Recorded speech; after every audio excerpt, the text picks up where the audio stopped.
嗨，朋友们，欢迎大家来到名言名语，我是主持人波友。这次我们请到了4位嘉宾来玩游戏，游戏的内容是谁是卧底。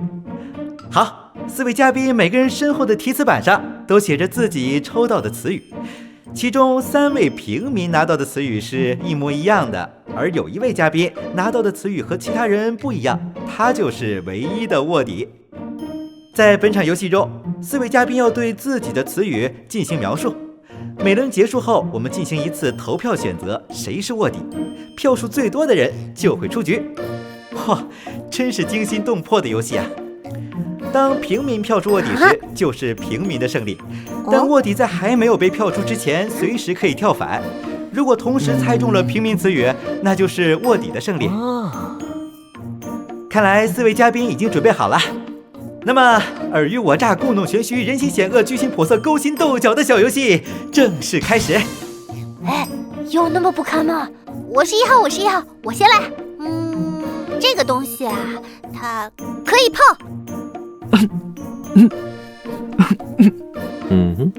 多么严谨的说法。好，那么2号嘉宾。好，这个词是2个字。哎，可以说字数的吗？应该可以吧，主持人？当然可以了。大家没问题的话，3号嘉宾。好，这个词是一个名词。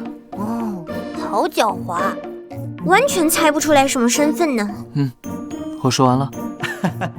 好的，看来我们3号嘉宾很擅长这个游戏啊。来，有请4号嘉宾。这个嘛，它也可以是形容词。